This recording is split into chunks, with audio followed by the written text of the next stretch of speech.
true. Sometimes funny, sometimes it's sick. Greetings and welcome to the Department of Tangents podcast, a conversation with wild artist Cari Ann Shim Sham with new music from the Chandler Travis Trio. I love Halloween and I live just a few minutes from Salem, Massachusetts, celebrated for the Salem Witch Trials and home of a full month of Halloween insanity through the month of October. You'd think someone would have created a horror-themed festival for the city a long time ago, but it wasn't until last year that the Salem Horror Fest sprung up, and with it the shorts program where I saw Cari Ann Shim Sham's film, The Parksville Murders. I had just watched a whole evening's worth of great horror shorts, some of which I wound up featuring on the Daily Horror Film Fest, and I thought the evening was done, but there was one more surprise left. Out in the lobby of Cinema Salem, there were a couple of tables with virtual reality headsets and one more film to watch. A short horror opera in virtual reality. The film was utter insanity. A woman in a bathtub in a room that looked like an abandoned, unfinished shack surrounded by angels of death, and she's singing opera. It was an overwhelming experience. If you get a hold of some VR headsets and watch this in your own home, you'll want to be sitting down.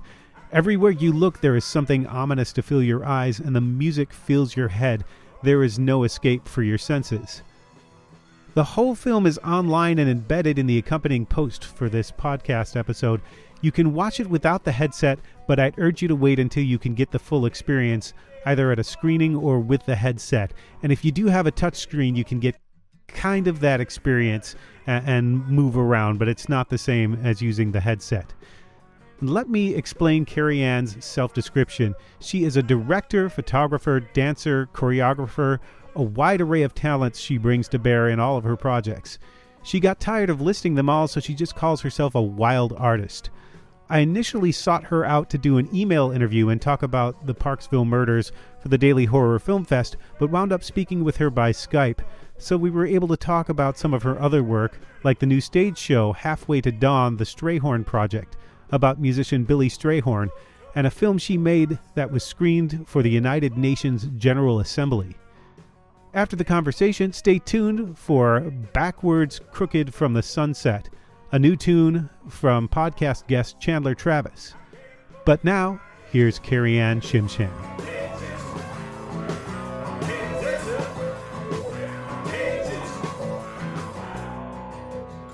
A lot of these questions are going to be basically the questions I sent you, so I hope you don't mind the redundancy.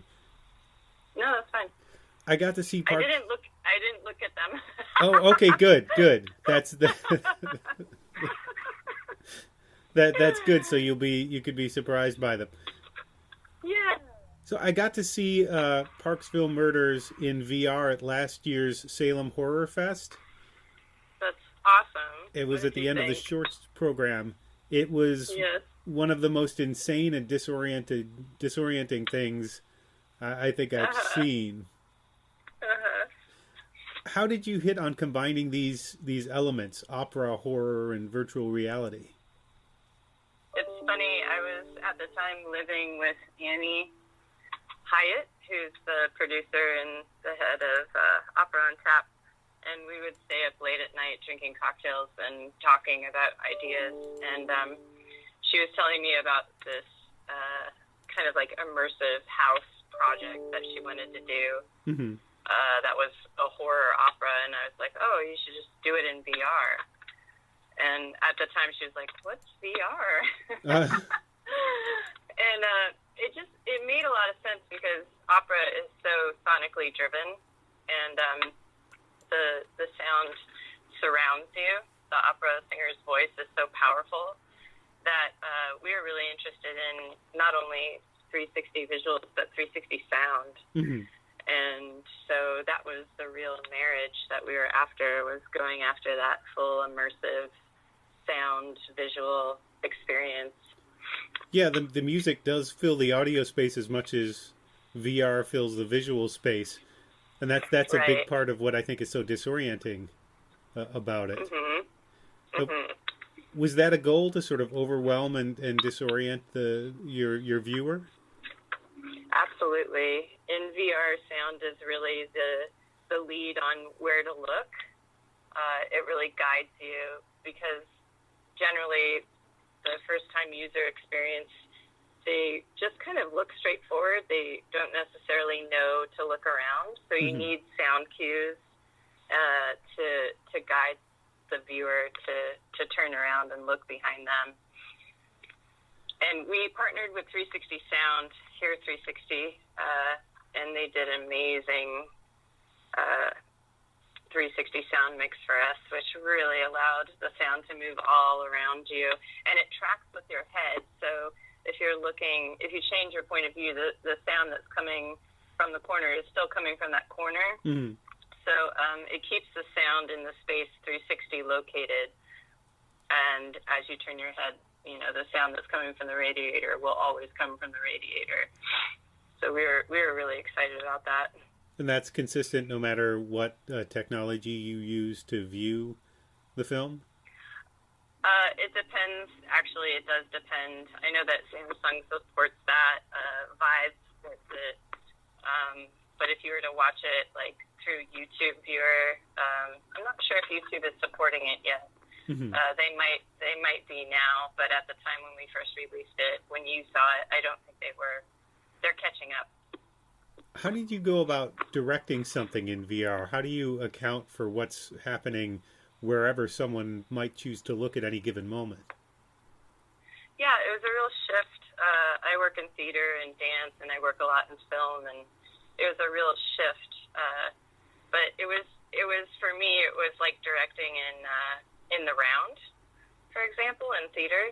Mm-hmm. So I was really thinking about it in that way, and what I had to really adjust to was that the camera position is actually the viewer, and just thinking about camera positioning, camera movement, and then how the sound and the action can guide the viewer to look and see things or not see things, to have that kind of jump factor. Since we were working in horror, we were really working the sound to guide the viewer, and then visuals to kind of create that jump scare of these creatures popping in behind you, and you're like, oh my God, what's that? Yeah, that's the feeling I got watching it. I had to I watched it standing up. I would suggest if people watch this in VR that they watch it sitting down, because I had to back up against a counter to keep from falling. Yeah, we always, when we exhibit the piece, we're using chairs, usually swivel chairs if we can have them, so you can be grounded and spin around. How collaborative was this in terms of how you worked with the screenwriter and the person who wrote the music? Did you have to all sort of be on the same page from the beginning to figure out what you wanted? It was extremely collaborative. We worked as a team. Kamala, the composer, and Jerry Dye, the librettist, and then myself, Annie, producer. And then also we were working with Light Sail. So we would have just tons of creative meetings discussing all the elements of theater. And we had about, I would say, a solid 6 months of pre-production, just talking and writing the script and rewriting the script and writing the music. And, it just came in all of these layers that were working together as a team and figuring it out along the way as a team. So it's highly collaborative. Mm-hmm. So you said directing theater in the round helped you conceptualize this. Had you done that a lot before you took on this project? Yeah, in the I would say I was working in opera and theater from 98 until about 2008. So a solid 10 years. And I did direct a couple plays and a couple of musicals that were in the round. So that really informed me. And was this your first virtual reality project? No. It was my second. Okay. But, but definitely the first major fully produced, episode that I've ever done. Mm-hmm.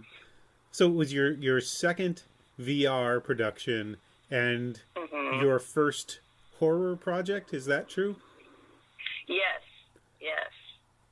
I always thought that my first horror would be a film, but turned out to be VR. And horror is great for VR. I gotta say, it's a perfect style to work with. Was it a goal to make a horror film? Was that something you always knew you'd do? Yes, absolutely. I've been obsessed with horror since I was probably 10 years old, I would say. We would go to the video store and rent VHS cassette tapes of horror movies as young girls and have slumber parties and stay up all night watching B horror films. What were your favorites? Did you have things you consider classics? Oh, wow. Classics. Oh, man, there's so many. I would say, some of the scariest, of course, was The Exorcist and Rosemary's Baby and Amityville. Yeah. So going back to the old 70s and 60s. I could go on and on. Yeah. Did you find those influential? They were, the biggest influencer was David Lynch, I would say, in Twin Peaks, and the way he works cinematically. Yeah. That makes a lot of sense. He's my favorite. He's also the team's favorite. We're all obsessed with Lynch, and we're really going for a Lynchian style and approach. Now I'm really hoping that he does something in VR. I know. I'm surprised he hasn't yet. Are there a lot of filmmakers doing this? This is really my first experience with it, so I'm just sort of dipping my toe in virtual reality film. I think there's people dabbling. It's such a new field.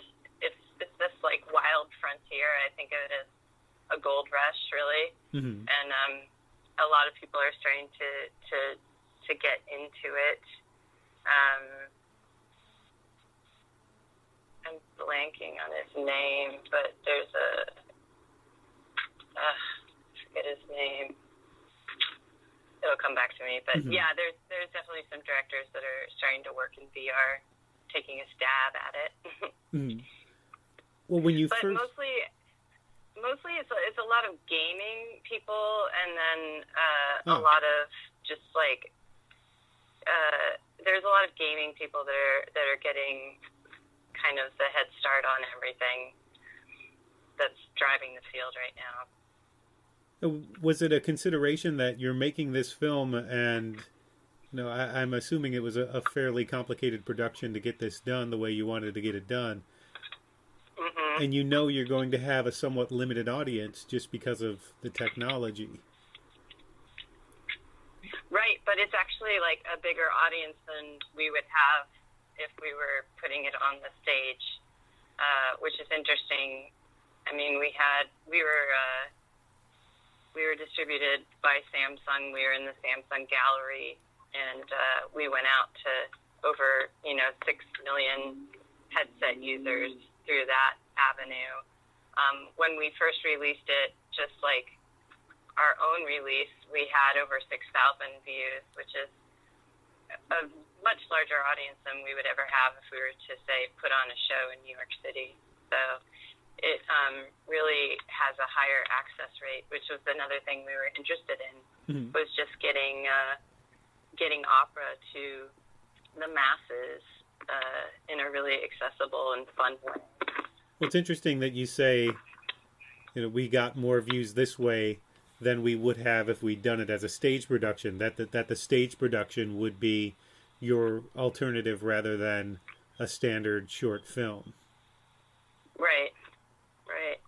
And we are staging it actually in October, and we do I'm directing the first live version of episode 1 at the Flea, a theater in New York City, which is really exciting to go backwards, basically, from the VR world back into the live world to create this immersive experience based on the VR experience. Didn't you do something in an exhibition dome in San Francisco last year? Right. We were at the Samsung conference there, and we had a inflatable dome that was designed by Mary Hale. And we had a opera singer on the outside, the boatman, and he sang this aria to call people into the dome, and this like beckoning aria, and then people came inside the dome. I think we had 20 people at a time, and inside of the dome there's a bathtub with ferns in it and candles around it, and then these see-through plastic chairs that people sat in and headsets underneath the chairs that they put on, and then we triggered the headsets all together at the same time so that they would see episode 1 together. And then when they took the headsets off, the watchers appeared out of nowhere, and Corinne, the dead body, was in the bathtub. So there was this live element to the exhibition, which I think is really what people are looking for now in the VR world, is how do you exhibit, and how do you still have like a community experience with something that can be just a one-time user. Like someone can sit at home on their couch and watch this thing, but how can we like get people together to have a shared experience, even though they're in their own VR space? Yeah, that's the thing about posting this online. I feel like I should tell people, don't watch it until you can see it in virtual reality. Right. Do you have that problem when you put it up online? Do you want people to wait until they can see it, until they can get a headset and watch it? Well, that's definitely the best way to experience it.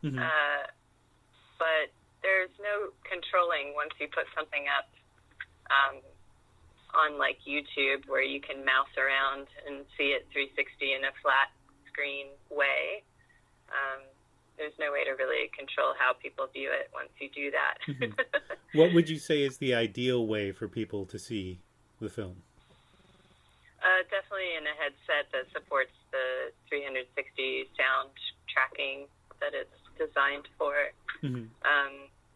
Like a Vive or a Samsung headset is definitely the best option. And you said this is just chapter 1. Are you working on other chapters? Yeah, right now we have 8 episodes written, and we are shopping around and looking for partners to do the other episodes. And we've had some really great interested parties, and things are cooking. How would you describe what it is you do? You work a lot in dance. You're a director. You're a photographer. Is there one unifying thing that pulls all of this together? Yeah, I did the Artist Way again, I think around 2014, and I started calling myself a wild artist because I'm just like working in all these different directions and just trying everything, and so that was a way to kind of pull it all together, was that it's just this wild artist self that is like exploring all these different avenues. Right now I'm working primarily in video art and cinema, but also a lot in opera and dance theater and music. So it's just like, how do you pull that all together? I don't know. It's just me. But do you have a background in dance and opera? I have a background in dance, a background in music, and opera. I've worked in opera since 98. So, yeah. In what capacity have you worked on those? In opera, I started as a choreographer and moved into directing. And in dance, I started as a dancer and moved into choreography. And in film, I started as I don't know, I guess I just was being filmed, and then suddenly I was filming and editing and just fell into it. And in terms a really interesting path. In terms of opera and music, where did that start for you? Music started, my parents put me in piano lessons when I was 8, I think. I started taking piano, and then was in the school band in middle school playing French horn, and played French horn through high school, got a scholarship to go to UCLA. And I thought that I was going to be a professional French horn player, but things turned out differently. It's not a dream a lot of kids have. There probably aren't a lot of mentors out there for you. Yeah, I'm still practicing music. I play my ukulele a lot and sing, and I love music. So will we see a project someday that you've scored and choreographed and written and directed? Probably. But that's not in the works at the moment? Yeah, there's definitely some projects I'm working on that are heading in that direction. Mm-hmm. Does your background in choreography influence how you work as a director? Absolutely. I always tell my students that dancers are the best filmmakers because we understand the physical practice of movement and its relation to music. Mm-hmm. And cinema is pulling all of those things together. You know, there's movement completely about the movement of the scene, the movement of the characters in the scene, the movement of the camera, the movement of the edit of the film, mm-hmm. and the way that works with music or with sound design. And then we have this understanding of space so that you know time, speed, and trajectory, and you know how to use the space. So it all applies to and informs the approach to cinema in a really exciting way. Yeah, the movement of the camera is an interesting aspect of this, because obviously it won't move like a dancer, and it's meant to capture what everybody else is doing. Do you have a particular philosophy of how you will move a camera, or how you will work with the movement that's going on that you're capturing and the movement of the camera? Well, I think the camera, I'm going to disagree with you. I think the camera does dance, and I think the camera can dance, and I always approach it as a duet between the camera and the subject. And I see it as a dance between those two things. And even if the camera's static, you know, there's definitely a relationship based on movement between the camera and the subject.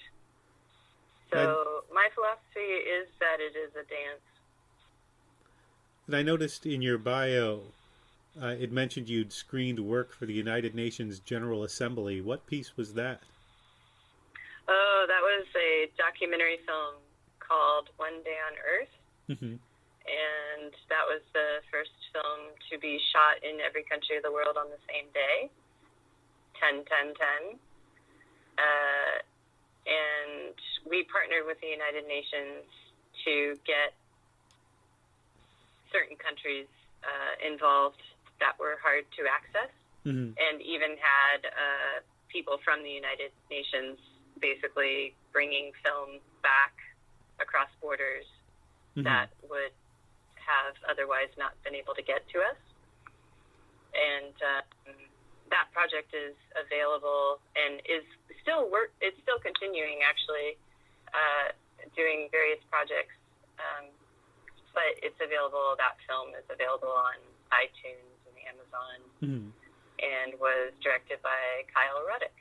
That sounds like an enormously complicated venture. Yeah, it certainly was.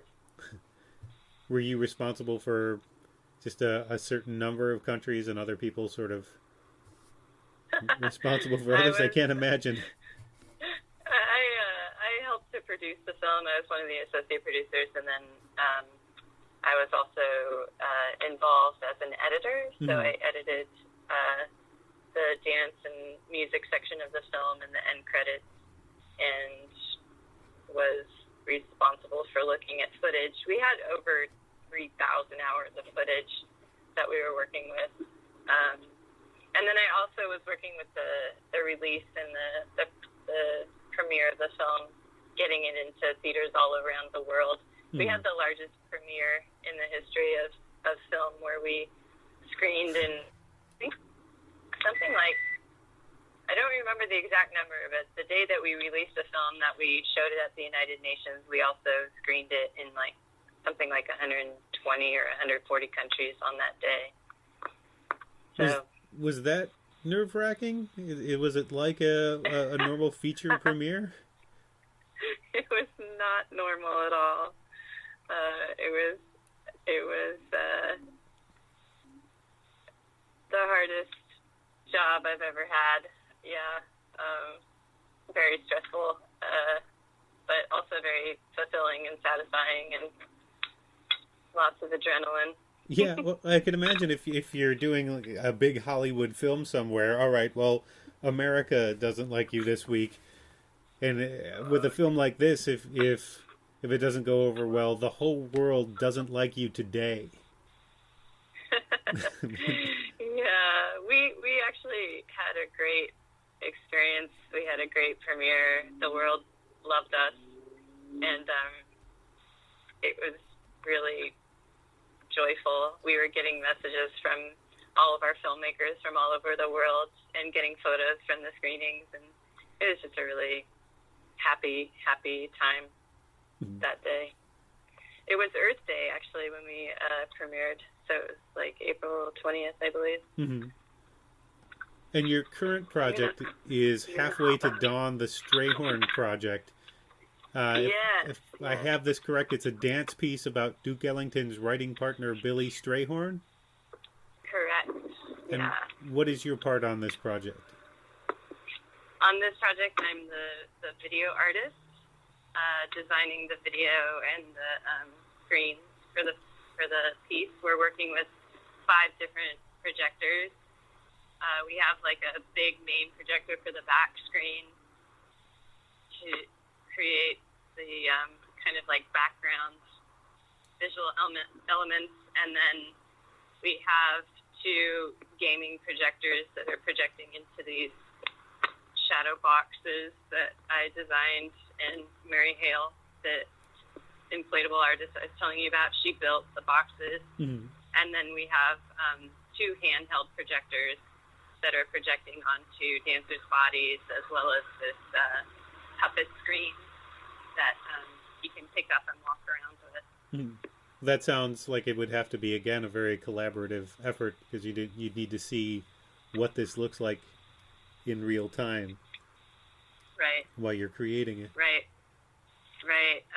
It's been a long-term collaboration with David.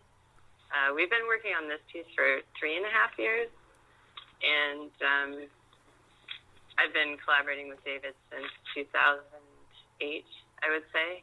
Mm-hmm. And it's really, he's my favorite. He's just the best to work with, and he really allows his collaborators to bring their full artistic visions to the table, and really lets us do what we do. What's the story? Which is very rare. What's the story in this project? What is the story you're trying to tell? We are telling the truth about Strayhorn and how he was not properly credited and how Duke Ellington was really like taking credit for his compositions. And we're also talking about Strayhorn as a black man who was gay in a time where he was out. Mm-hmm. And this was a time where people were not doing that sort of thing. So he was basically choosing to have a very private life so that he could just have his lifestyle. Mm-hmm. And he allowed this non-crediting to go on for quite a while before he stood up to it, and in turn ended up really abusing alcohol and cigarettes, and had a kind of a sad life because of all of this. So we're just really after telling his personal story through the music and through dance and through visual imagery. Mm-hmm. That's a complicated story to tell, primarily through dance. How do you communicate a more complicated idea through dance? Right. Well, we have the dancers are doing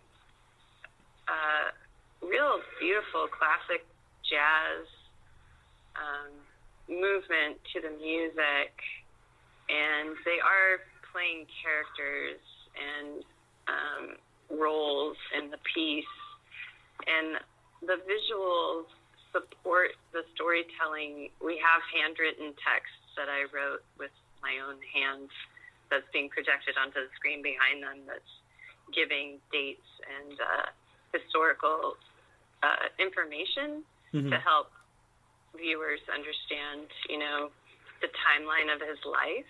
So the text is really telling these kind of like dates and times of things that are happening, and then the dancers are really expressing the music through their bodies and through this classical jazz approach, as well as playing characters and theatrically, acting out certain scenes like bar scenes and party scenes. And there's a section where the dancers are witnessing civil rights marches and seeing like the water hoses in Alabama and, reacting to that. Mm-hmm. And where can and when can people see that? We premiere this Thursday at Red Cat in Los Angeles, mm-hmm. and then we go on tour. We're going to Kansas City next, and then we go to San Diego, and then we'll be at BAM in New York City, in Brooklyn, in December, mm-hmm. and then we continue our tour we'll be in New Orleans, we'll be in Long Beach. You can go to David Rusev's website to see like the full tour dates. We'll be at Jacob's Pillow in the summer. But yeah, we have like a huge tour that we're launching on Thursday. What is his website? David Rusev Reality. Mm-hmm. Mm-hmm. That's .com. That's the. Yeah. So you've done, and you're involved in so many different kinds of projects. What draws you to a project? It's generally the people, and I'm just really interested in working with people that I want to work with, mm-hmm. And then the concepts, of course, the ideas, telling important stories that need to be told, and also working with new ways, new approaches to art. Mm-hmm. And then I'm really interested right now in empathy building projects, especially for the sea and the ocean and sea change.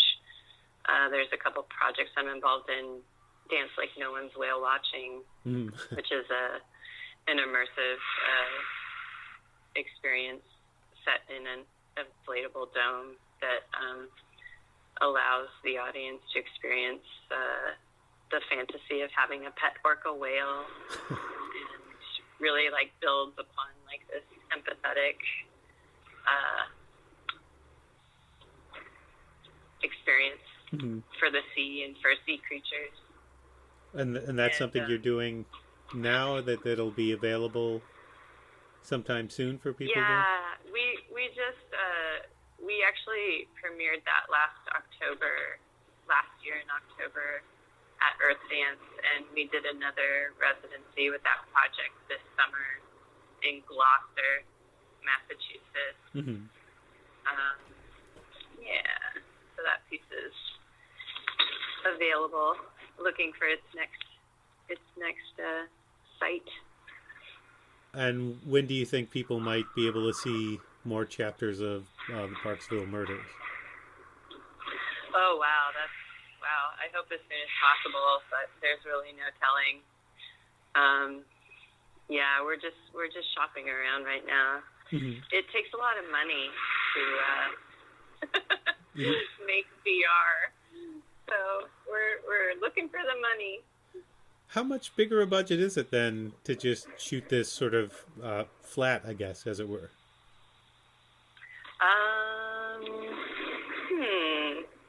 I mean, the episode 1, I would say that we probably could have done that as a film, as a short film.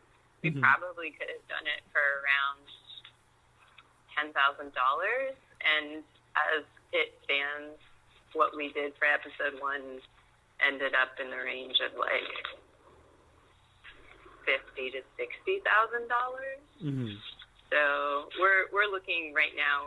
We're kind of saying that each episode right now, we'd love to have like $100,000 for each episode. So it's more expensive. Is it basically the technology that does that? Yeah. The actual physical equipment? Yeah, it's the equipment. It's the post-production as well. It's very expensive. Is there a camera that shoots in 360? Is that the way it's done? There's several cameras that shoot in 360, and the camera that I chose to go with for episode 1 is the Dark Corner rig, and it's actually a rig of 4 Sony A7 cameras that are in this proprietary rig developed by Dark Corner. And those cameras, I wanted this one because it works best in low light. Those cameras are best in low light, and we knew that we were going to be really dark because it's a horror piece. So that's why I chose that camera system. But there are a lot of systems out there. There's the Jaunt. Google has their own camera system. And then there's like kind of like user-friendly cameras that you can buy for probably under $400 that you can use that are like relatively like the size of a cell phone. So somebody could do this at home, possibly, in a rudimentary fashion. Yeah, absolutely.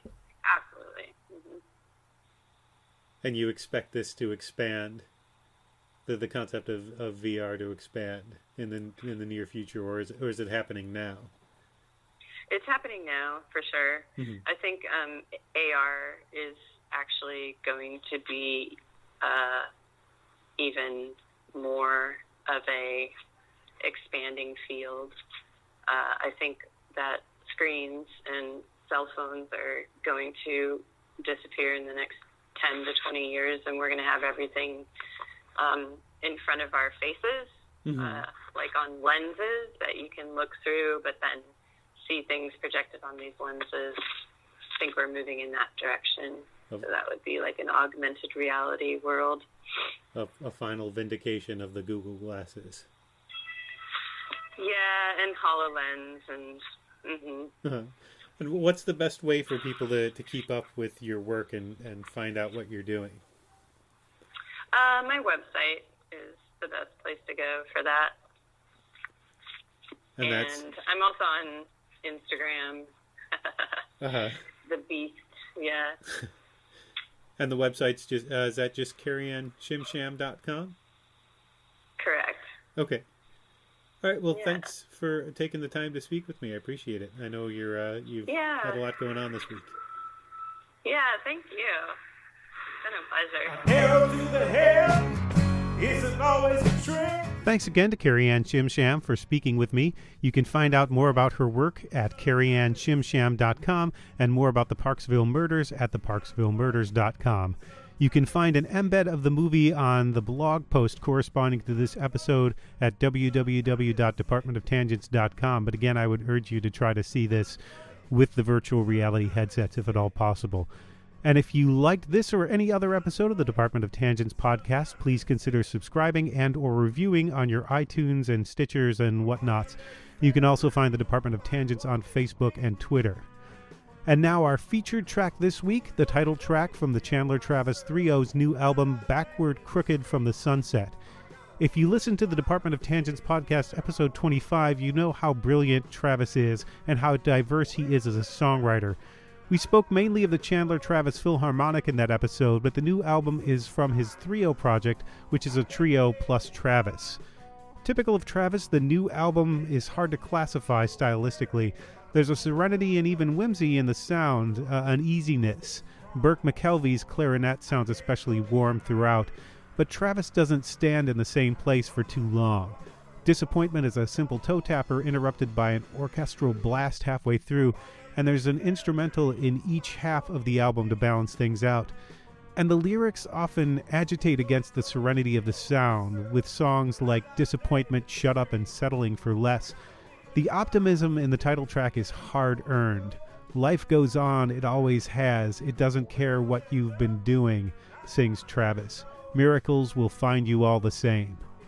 And now, here's Backward Crooked from the Sunset from the Chandler Travis 3-O.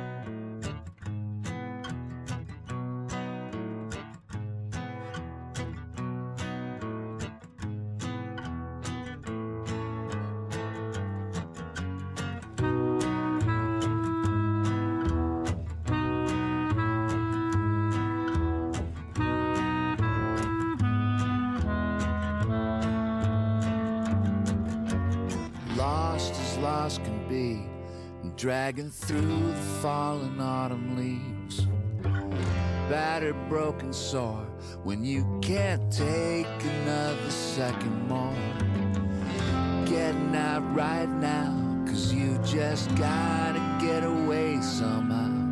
And it's cloudy on the flats, but just like that, you're walking backward, crooked from the sunset. Walking backward, crooked from the sunset. Walking backward, crooked from the sunset. In the rain.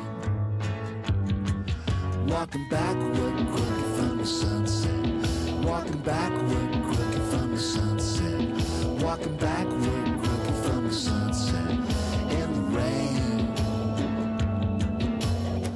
No one else is watching. Maybe no one else on earth is left to watch you moan and groan about your crummy little cares and worries. Life goes on, it always has. It doesn't care what you've been doing. Miracles will find you all the same. Walking backward, crooked from the sunset. Walking backward, crooked from the sunset. Walking backward, crooked from the sunset. In the rain.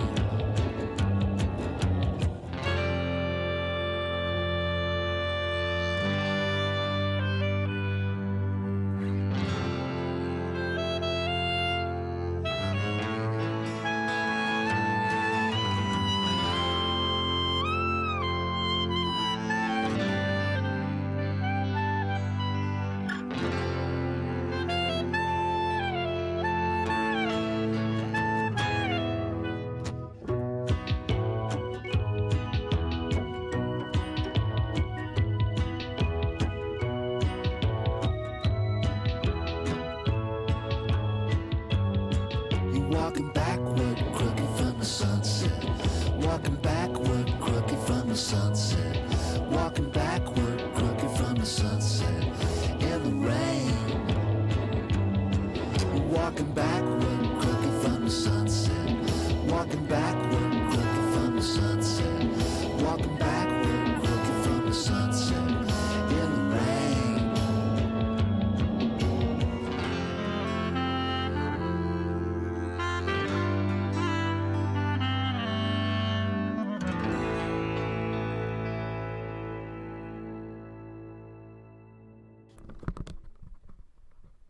Neil Young.